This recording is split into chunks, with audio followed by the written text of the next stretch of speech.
feel people's passion for what they do and what they love. And when that shows through, you can easily sell anything. Welcome, everyone, to the Driving Vision podcast brought to you by the Zeigler Auto Group. I'm your host, Sam Dark. Be sure to subscribe to the podcast, like it if you do, and leave a comment. Hey, Team Zeigler and our friends of the Driving Vision podcast. So we're here today in studio, Zeigler Studios, with two of my favorite people over the last 2 weeks. No, just kidding, in general. So Ariah Daniels, head of training and development, Zeigler Auto Group. Ariah, welcome. Hello, Sam. And of course, we got Mike Van Ryn, VP at Talent Development. And we're here to talk about something that's become a tradition across the Zeigler Auto Group. So I'm going to ask you guys a question. Let's see who can get this. What are the numbers? I'm going to give you four numbers, and you guys write this down. Tell me what this has to do with the price of tea in China. 500, the number 27, the number 5, and the number 1. The number 500, which is a big number, 27, 5, and 1. Ariah, you're smiling. You know the answer. I know the answer to this, Sam. So what is it? Currently, we have around 500 sales professionals, sales consultants in the organization. So across our all 40 locations with over 2,500 plus employees, about 500 sales professionals. 27 is a prominent number. Mike, do you want to share why 27? Well, that's because we hosted 27 separate product knowledge competitions individually across the ZAG in the last few days. So, Mike, before you go into that, though, a product knowledge presentation is old school or is new school for an old school idea, which is a walk around, right? So it's the thing. I sold Saturns for a long time, and Saturn had a plastic car. And with every single customer, we spent a lot of time walking around the car, beating that car up, talking about it, connecting with the customer on that car. And that old art is still important today. And we do it. What's the average length of each walk around that you listen to, Mike? Well, we gave each individual competitor a 10-minute time limit. So we cut them off at 10 minutes. And it's amazing what they could pile into that 10 minutes. And Ariah and I learned a lot over the last few weeks. It's amazing to me, Ariah, like 10 minutes, 27, you heard the same thing over and over and over and over. And in so doing, you sort of become experts at this. So I'm going to ask you a question. Why does an auto group like the Zeigler Auto Group role play something like walking around a car with a customer? Like, it's not real. Like, focus on the real stuff, for crying out loud. Why do a role play? Well, role playing, Sam, is where you get better, right? So in a part of our process is to craft and teach our customers the product that they're buying, right? And so the important piece of role playing comes in to practice delivering that product knowledge to our customers and crafting that so that they can deliver as much information and crucial hot buttons to the customer that help leave them feeling educated when they purchase a vehicle with us. So the product knowledge competition is a great way for our sales professionals to showcase those skills, which is great. So it's interesting. It's one part information. It's equal part connection with that customer, right? It's learning how to connect with them so you can create that ultimate automotive experience. So you can help them find that right car. And you can't just it takes practice to do that, just like an actor would practice before they film a movie. So Mike, step us back a little bit. How would you describe what this product knowledge process is that the Zeigler Auto Group has done every year for the past many years? Well, it started off very small. And I believe it was back in the day when we had about only 9 stores in 2 states. And it was actually Aaron Zeigler, Dan Scheid, our CFO, and myself. We were the 3 judges. And we did the thing in one day. And it's evolved greatly from there. Now bringing in 27 competitors from all of our locations throughout 4 states. So it's been an awesome competition. But like Ariah said, like you said, Sam, it's all about honing our craft, getting better for each other, challenging each other, right, with our product knowledge, and then also for our customers to deliver that ultimate automotive experience for our customers. So it's been neat to see how it's evolved over the years. Ariah, I vote we bring back the old school today. So we do 27 presentations +5 +1 at 10 minutes each. Aaron, Dan, and Mike will lock them in a room and we'll just let them pick the winner. Can you imagine how long that would take? That would be pretty. It'd be a long day, Sam. Yeah. So, Mike, you mentioned how many years? How many years has this gone on? So this is actually we're just finishing up our 13th year, believe it or not. Lucky 13. Mm-hmm. And it is a lucky 13 here in 2024 because you've seen some really, really good presentations. You've seen some incredibly creative ways to connect with a customer. Before we talk about those, after having seen 27 presentations, you probably have seen some pretty funny things, all right? Anything funny stick out to you? We've had some interesting ones over the years, Sam, and one that I remember a couple of years ago, we had actually someone do a presentation on a product that we sell called Z-Guard, which is a protective coating on the interior and exterior of the vehicle. And he doused an entire bottle of water on himself to showcase what it was like basically to protect your investment, which was kind of funny. So that one always sticks out to me. That's pretty good. I like that. Mike, what's been the most creative that you've seen? Well, I won't say the most creative because we've had so much creativity over the years, but I will share a few of the highlights. We've seen fire. We've seen skeletons, cowboy and cowgirl hats, sunglasses. We've seen people's favorite snacks and drinks. And then we've also seen a plethora of different sporting equipment throughout these vehicle presentations. So it's been a lot of fun. Mm-hmm. You know, it strikes me, we always talk about back to the basics, and basics are delivering to every customer what they're owed, which is a world-class experience. And in today's world, that world-class experience is tough because as a human being, you have to repeat something over and over and over and over and over and over, right? And it occurs to me, you just saw 27 of the same thing, basically. You're doing what sales consultants do. What advice do you give to your sales consultant that's like 10 cars into a month? And they're like, for that 11th customer, that 12th, that 20th, that 30th, should I still do a product walk around? Should I still engage in the process? Oh, absolutely. Why? Right. So a huge part of that process and what Mike and I have seen even this year is the ones who do the best are the ones who have done their research and connected with the customer on a personal level.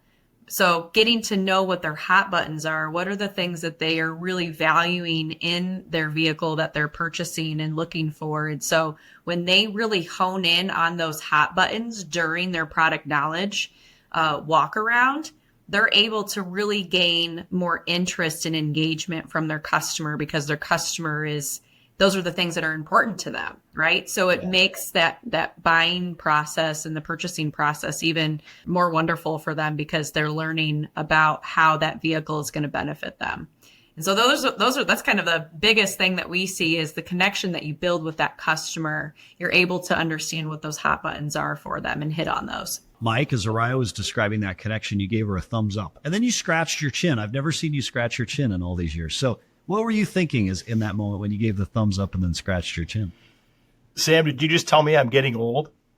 No, I've never seen you do this before. It was awesome. No, that was great. Ariah hit the nail on the head with that, right? And I'll add one more thing to it. It's about energy.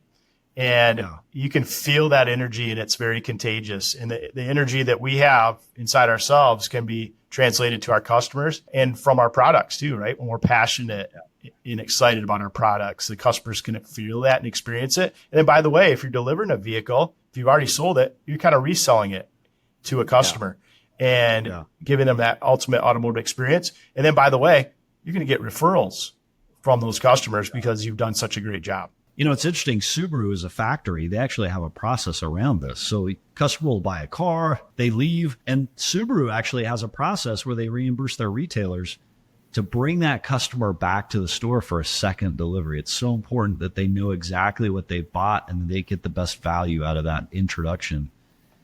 You know, it's interesting. You think about the business world out there today, and in a lot of ways, it's a mess when you look at some of these basic processes. I'm going to give you an example.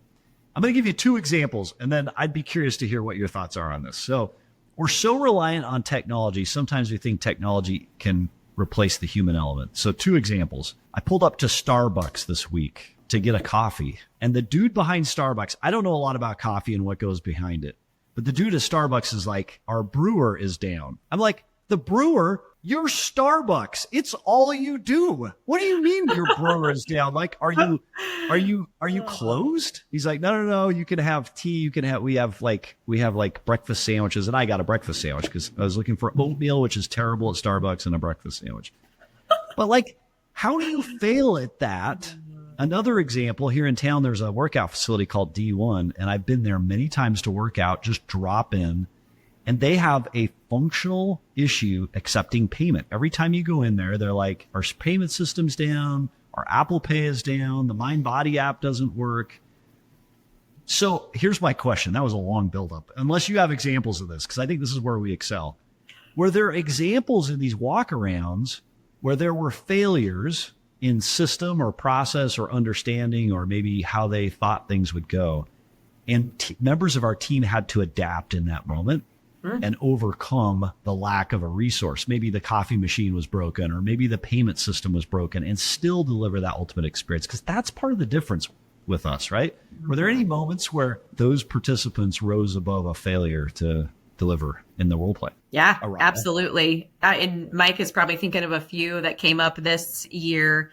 You know, we have a few times where the sales professional is sharing the knowledge behind the technology inside the vehicle. So like in the instrument cluster, understanding how to Bluetooth a phone to the vehicle, right? Like in times where it didn't work, or maybe the Bluetooth wasn't working, to see that person pivot so well and make it professional and kind of add some humor to like, oh, hey, you know, this is technology, we'll figure it out together kind of thing. There's the ones that we saw this year did a great job just pivoting and being able to still make it a great experience with the customer. That's just a prime example. Yeah. One particular instance comes out, and it's one of our sales specialists was showing us how to, about the towing capability and pulling off like the cover on the tow hitch. And then he couldn't get it back on right away, but he just like kept flowing right through and did a nice job. Sometimes you don't even know if something goes wrong because they're such professionals, right? And they just adapt on the fly. And I think getting your customer involved as much as you can, you know, show a customer how something works, and then actually have them do it.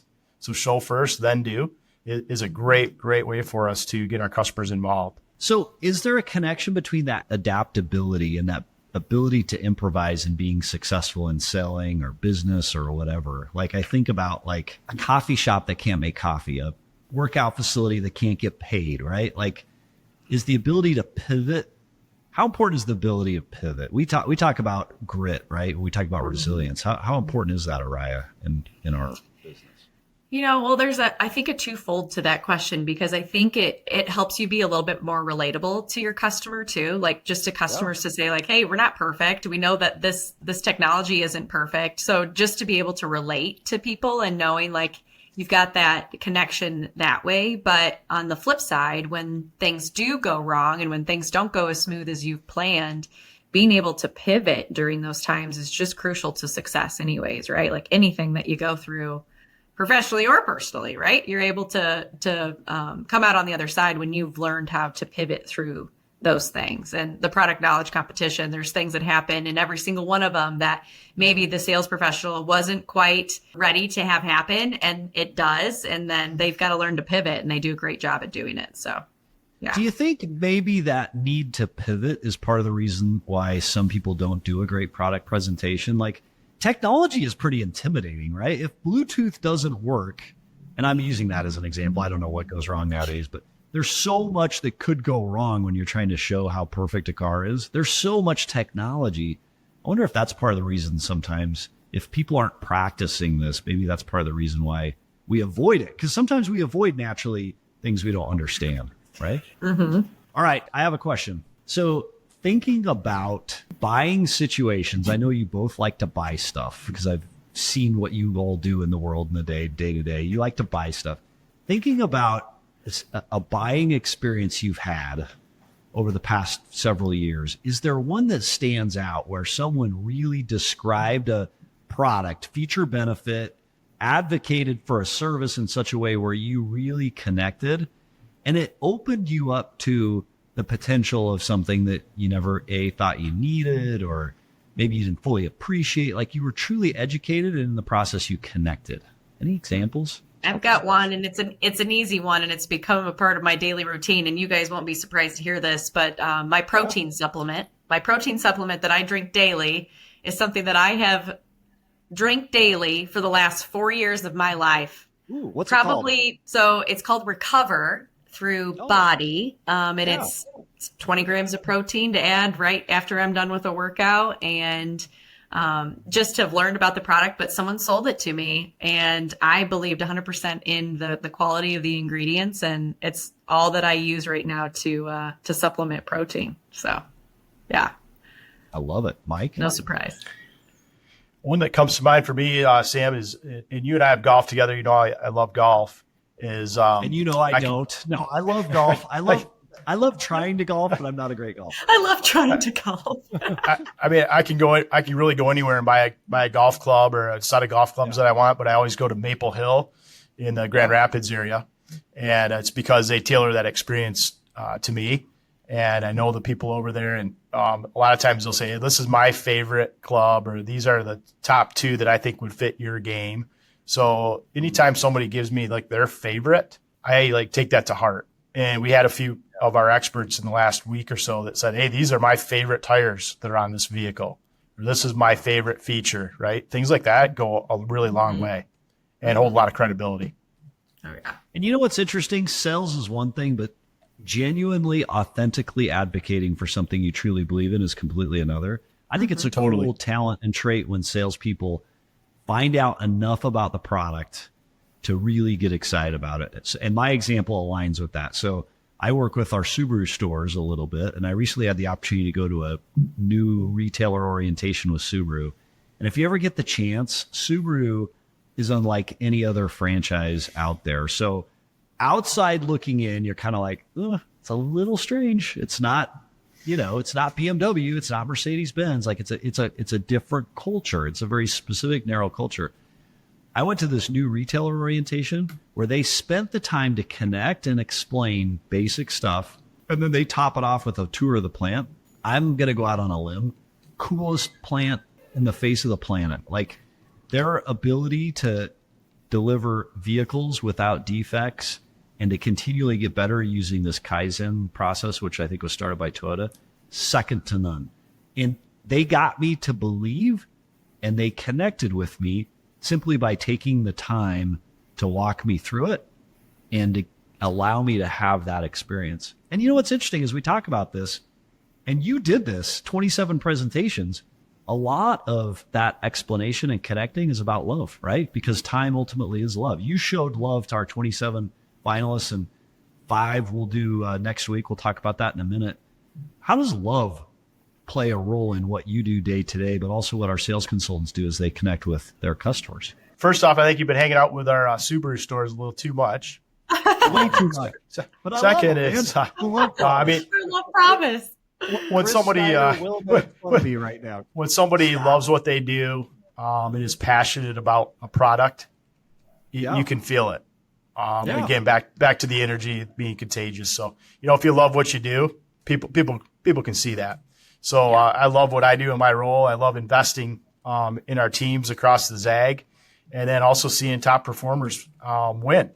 And it's just a lot of fun. It gives me some personal satisfaction, even looking at where we started and where we're at today, and even seeing people like Ariah and where she started and where she's at now. So I just love that part of my job, and I think people can see that and feel that. I'm to just ditto what Mike just said. You can feel that, right? You can feel people's passion for what they do and what they love. And when that shows through, you can easily sell anything, right? You can sell anything that you believe in and that you love yourself. Yeah. And it's totally agree. Heart, no matter what we do in the world, we are all salespeople. All right. So let's talk about this. Next week, we're going to crown a champion, the 2024 Product Knowledge Champion. Last year, it was Devin Rainwater, who, after he won, went on to have his best month ever. This year, we're tell us a little bit about the event this year, Ariah, and what we can expect next Wednesday night. Yeah, so next Wednesday, October 16th, we'll be kicking off what's our top 5 finalist competition and award celebration. So we'll bring together those 27 people who competed to celebrate them for representing their store and beating out everyone else on their team back at their store. And then we're going to take the top 5 finalists. So from the top 5 out of those 27 walkarounds that Mike and I did, they're coming together. We're going to give them 5 minutes to deliver a presentation to their customer. And they're going to compete on whoever does the best walk around for that evening and then crown a number 1. And our winner last year put our largest GM, not largest, he used to be largest, he's not anymore, but largest GM into a little EV vehicle. And he may have had bourbon nearby, so that there may be some bribery that goes on with this event. But we will be live streaming it beginning Wednesday night, 6:15 Central. You can see it either through the Driving Vision podcast. There'll be a link at the Zeigler YouTube page and also on the Team Zeigler Facebook. And there's an element of this, the people's choice, which is you as a audience, a viewing live stream audience, are able to log in and you can vote for who you think did the best job of connecting authentically with the customer and advocating for the vehicle they're selling. Mike, anything you want to add about what we're going to see Wednesday night? It's going to be a high level of competition, and you're going to see winners out there who have won for their store and won for the entire auto group competing against each other. And you're going to learn a lot too. So if you're tuning in, get a pen, get a paper, jot down some word tracks, jot down some notes to help you get better if you're in a sales role with any organization. Awesome. Well, nobody competes like the Zeigler Auto Group. We compete to become better, and this is a great example of that.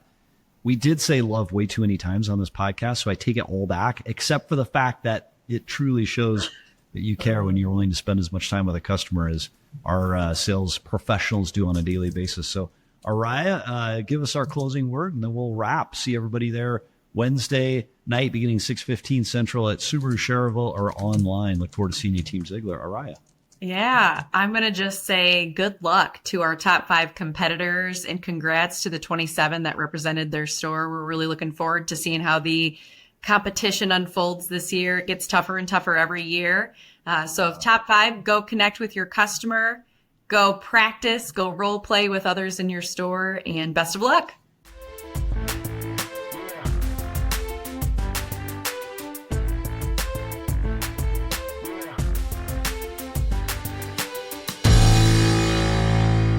A special thanks to Mike Van Ryn and Ariah Daniels for contributing to this week's podcast. Until next week, how are you driving vision today?